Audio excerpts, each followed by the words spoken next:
Video में आगे बढ़ने से पहले एक रिक्वेस्ट है। हमारा ये और भी दो चैनल है, इन दोनों चैनल का लिंक आपको वीडियो के डिस्क्रिप्शन में मिल जाएगा, तो प्लीज़ ये दोनों चैनल को भी आप सब्सक्राइब ज़रूर कर लेना। इन दोनों चैनल्स पर भी मैं डेली आप लोगों के लिए वीडियो पोस्ट करता रहता हूँ। तो चलिए आगे बढ़ते हैं हमारे आज के दिन के इस वीडियो के टॉपिक के ऊपर। इसके पहले भी कुछ वीडियोस हम पब्लिश कर चुके हैं, वो नहीं देखे तो चाहिए तो हमारे चैनल के वीडियो सेक्शन में जाकर उन वीडियोस को देख सकते हो। तो हमारे कंट्री का एक बहुत ही बड़ा पुश न्यूक्लियर एनर्जी की तरफ जाता हुआ नजर आएगा, और इसके बारे में भी एक बहुत ही बड़ी रिपोर्ट जो मार्केट में आ रही है, जो खबर आ रही है, वही मैं आपके सामने ईजी वे में प्रेजेंट करने का ट्राई करूंगा। तो हमारा देश अभी के टाइम पे क्या कर रहा है, हमारा जो कोयला यानी जो कोल का प्लांट का साइड से उसके ऊपर का जो हमारा डिपेंडेंसी है उसको कहीं ना कहीं थोड़ा सा यहाँ पर अपग्रेड कर रहा है, कन्वर्ट करने का ट्राई कर रहा है। तो ये पूरा का पूरा चीज़ क्या है, इसको ज़रा समझ लेते हैं।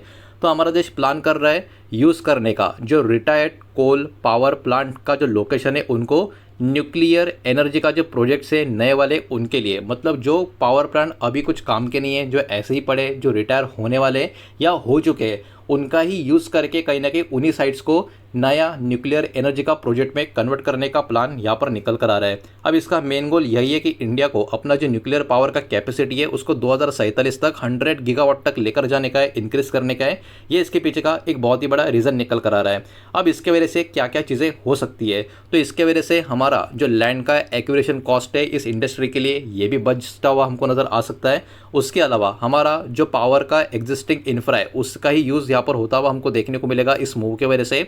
साथ ही साथ प्रोजेक्ट का एग्जीक्यूशन भी काफ़ी फास्ट होगा, बिकॉज पहले से ही बहुत सारी चीज़ें हमको रेडी देखने को मिलेगी। छोटे मोटे चेंजेस वहाँ पर बस करने पड़ेंगे रिक्वायरमेंट के हिसाब से। और इन दैट इंडिया का जो क्लीन एनर्जी का ट्रांजिशन है इसको भी ये वाला चीज़ सपोर्ट करता हुआ नजर आएगा।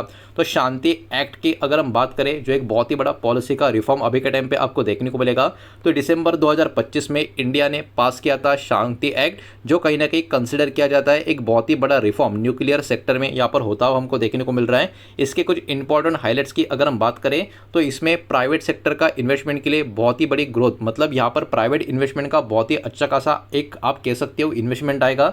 ये वाला चीज़ भी हमको यहाँ पर देखने को मिल रहा है। और बहुत सारे न्यूक्लियर लाइबिलिटी लॉस भी यहाँ पर अपडेट होते हुए हमको देखने को मिलेंगे इसी पर्टिकुलर रिफॉर्म के अंतर्गत। और इसमें जो रेस्ट्रिक्शन है ओल्डर लॉ के, ये भी रिमूव यहाँ पर किए गए। अर्लियर क्या होता था, गवर्नमेंट की जो कंपनियां होती थी कहीं ना कहीं ऑपरेट करती थी न्यूक्लियर पावर जनरेशन के लिए, लेकिन अभी प्राइवेट पार्टिसिपेशन भी सिग्निफिकेंट तरीके से जो नए रिफॉर्म्स लाई है गवर्नमेंट, उसके वजह से प्राइवेट लोगों का भी यहाँ पर इंक्रीज पार्टिसिपेशन का होता हुआ नजर आएगा। इसके कारण और भी ज़्यादा इन्वेस्टमेंट ये इंडस्ट्री में अट्रैक्ट होता हुआ हमको देखने को मिलेगा। तो एग्जिस्टिंग जो कोल साइट है वही सबसे बड़ा एडवांटेज अभी के टाइम इस इंडस्ट्री का बना हुआ है। तो जो पुराने ओल्ड थर्मल पावर प्लांट है वो कहीं ना कहीं हमारे देश को कैसे हेल्प कर सकते हैं, हमारा जो प्रोजेक्ट का जो सेटअप टाइम होता है उसमें कटौती होती हुई नजर आएगी, बिकॉज हमारे पास इंफ्रा पहले से मौजूद होगा। उसके अलावा जो ट्रांसमिशन इंफ्रा की बात करें उसके में फिर से रीयूज होता हुआ आपको देखने को मिलेगा। और ओवरऑल जो प्रोजेक्ट का कॉस्ट होगा, मनी होगा, वो भी कम लगेगा, मतलब लागत भी इसमें कम होगी। उसके अलावा और भी ज़्यादा पावर कैपेसिटी लिमिटेड लैंड में हम यहाँ पर बिल्ड करते हुए नजर आएंगे। तो ओवरऑल ये वाला जो स्ट्रैटेजी अभी के टाइम पे इस इंडस्ट्री में जो यूज़ हो रहा है वो एनर्जी का इफिशियंसी भी इंप्रूव करेगा, और हमारा जो डिले होता है कहीं ना कहीं उसको भी कम करने का काम करेगा। अब देखिए इस रिपोर्ट में एसएमआरएस के ऊपर भी बहुत सारा डेटा आपको देखने को मिलेगा। इसका मतलब होता है जो छोटे मॉड्यूलर रिएक्टर्स होते हैं, स्मॉल मॉड्यूलर रिएक्टर, इसका ही शॉर्ट फॉर्म एसएमआरएस आपको देखने को मिलेगा।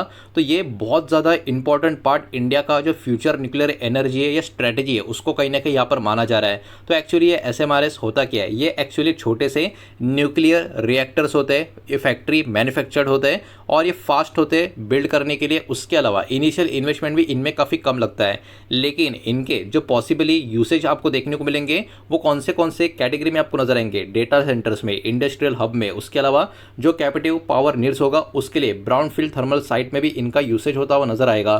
तो कहीं ना कहीं इनका जो यूज है बहुत ही इंपॉर्टेंट कैटेगरीज में होता हुआ आपको देखने को मिलेगा। और इसी की वजह से हमारे देश का टारगेट है कहीं ना कहीं इन एसएमआरएस को बनाना नियरली 30% सस्ता, जो ग्लोबल कॉम्पिटिशन अभी चल रहा है उसके हिसाब से। तो ये अपने आप में काफ़ी बड़ा बूस्ट यहाँ पर हमारी कंट्री के लिए होगा, बिकॉज एक बार इसमें हमको सक्सेस मिल गया तो कहीं ना कहीं इसका एक्सपोर्ट भी हम काफ़ी बड़े लेवल पे दुनिया को कर सकते हैं, बिकॉज हमारा टारगेट ये है कि ग्लोबल कंपटीशन है या कॉम्पिटिटर्स है उनके कंपेयर में 30% चीपर यहाँ पर इन पर्टिकुलर SMRS को हमको बनाना है। अब इसके लिए एस्टिमेटेड कॉस्ट की अगर हम बात करें, इंडिया का टारगेट है ₹30 करोड़ पर मेगावाट के हिसाब से, और ग्लोबल रेंज का जो प्राइस है वो है 50 से लेके 100 करोड़ का पर मेगावाट। मतलब इंडिया के पास अभी भी एक बहुत ही बड़ा प्राइसिंग का पावर इस इंडस्ट्री में हमको यहाँ पर देखने को मिल रहा है।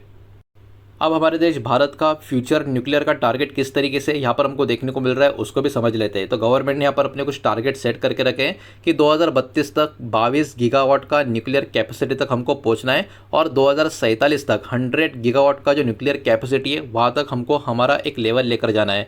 लेकिन इस चीज़ को अचीव करने के लिए कहीं ना कहीं हमारे देश में जो इससे कनेक्टेड प्रोजेक्ट होंगे उनका एग्जीक्यूशन भी हमको फास्ट करना पड़ेगा, फाइनेंसिंग भी प्रोजेक्ट में कंटिन्यूस रहनी चाहिए, स्टेबल रहनी चाहिए, सप्लाई चेन भी इस इंडस्ट्री का काफ़ी अच्छा रहना चाहिए, और सबसे इंपॉर्टेंट चीज़ रेगुलेटरी पॉलिसीज जो है वो भी कहीं ना कहीं एकदम क्लियर होनी चाहिए, कोई भी कन्फ्यूजन वहाँ पर होना नहीं चाहिए। तो ओवरऑल देखा जाए तो इस इंडस्ट्री के लिए अपने आप में ये काफ़ी बड़ी ज़बरदस्त खबर निकल कर आ रही है, और इसके कारण इसी इंडस्ट्री के बहुत सारे कंपनी स्टॉक जो होंगे उनके ऊपर इस खबर का इंपैक्ट आता हुआ नजर आ सकता है। तो वो कौन से कंपनियाँ होगी, स्टॉक होंगी, उनके नाम एक एक करके यहाँ पर हम देखेंगे। लेकिन वीडियो को प्लीज़ लाइक कर देना, वीडियो को शेयर कर देना, पहली बार चैनल पर आ चुके हो तो चैनल को भी सब्सक्राइब जरूर कर देना। और ये जो भी कंपनी के नाम, स्टॉक के नाम मैं आपको बताने वाला हूँ, किसी भी तरीके का बाय सेल का रिकमेंडेशन नहीं है, इन्वेस्टमेंट का एडवाइस नहीं है, ये बात भी यहाँ पर आप ध्यान में रखें। तो यहाँ पर सबसे पहले न्यूक्लियर और पावर सेक्टर की बात करें तो NTPC लिमिटेड के ऊपर ध्यान होगा। उसके अलावा nuclear power corporation of India limited, ये अभी के टाइम PSU कंपनी है लेकिन अनलिस्टेड है, ये बात भी यहाँ पर आप ध्यान में रखें। उसके बाद भारत हेवी इलेक्ट्रिकल लिमिटेड भेल के ऊपर रहेगा नज़र, LNT होगा।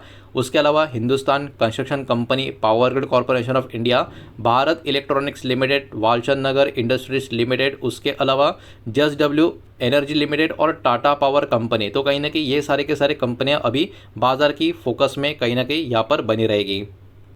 तो ये वाला जो इंडिया का न्यूक्लियर एनर्जी का एक्सपेंशन का प्लान है वो कहीं ना कहीं हमारे देश का मोस्ट एम्बिशियस लॉन्ग टर्म का एनर्जी स्ट्रैटेजी में से एक आपको देखने को मिलेगा, बिकॉज इसके बहुत सारे फायदे हमारे कंट्री को भी हो सकते हैं, और इस इंडस्ट्री का जो एक्सपोर्ट होगा उससे भी बहुत बड़ा फायदा इंडस्ट्री के साथ साथ हमारे कंट्री का इकोनॉमिक कॉन्ट्रीब्यूशन में होता हुआ नजर आ सकता है। इसके लिए बहुत सारे पॉलिसी के रिफॉर्म्स, प्राइवेट सेक्टर का पार्टिसिपेशन, SMR का डेवलपमेंट, और जो ओल्ड कोल प्लांट का साइट का जो रीयूज हो रहा है, ये कहीं ना कहीं इस इंडस्ट्री को आने वाले 2 दशकों में काफ़ी बड़ा टर्न अराउंड यहाँ पर करते हुए नजर आ सकते हैं। लेकिन वही बात है, एग्जीक्यूशन का जो स्पीड है, रेगुलेशंस के जो अप्रूवल है, फ्यूल की सिक्योरिटी, फाइनेंसिंग, ये कहीं ना कहीं अभी के टाइम पे बहुत इंपॉर्टेंट चीज़ होगी कि किस तरीके से इन सबसे यहाँ पर हम डील करने में कामयाब हो पाते हैं या नहीं हो पाते।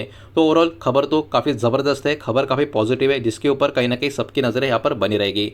सारा का सारा डेटा एजुकेशनल इन्फॉर्मेशनल पर्पज़ के हिसाब से ही है, जो हमारे देश के पॉलिसी के डेवलपमेंट है, पब्लिक अवेलेबल इन्फॉर्मेशन है, उसी को यहाँ पर मैंने मर्ज करके आपके सामने प्रेजेंट किया है। किसी भी तरीके का इन्वेस्टमेंट का एडवाइस या स्टॉक का रिकमेंडेशन मैंने आपको दिया नहीं है, ना ही मैं आपको दे रहा हूँ, ये वाला बात भी यहाँ पर आप ध्यान में रखें। उम्मीद करता हूँ वीडियो आपको समझ आया होगा, पसंद आया होगा। तो वीडियो को लाइक करें, दोस्तों से शेयर करें, पहली बार चैनल पर आ चुके हो तो सब्सक्राइब भी कर देना, और कोई भी स्टॉक में निवेश करने से पहले खुद की स्टडी रिसर्च जरूर करें, फाइनेंशियल एडवाइजर की सलाह जरूर ले। मिलते हैं नेक्स्ट वीडियो में, धन्यवाद।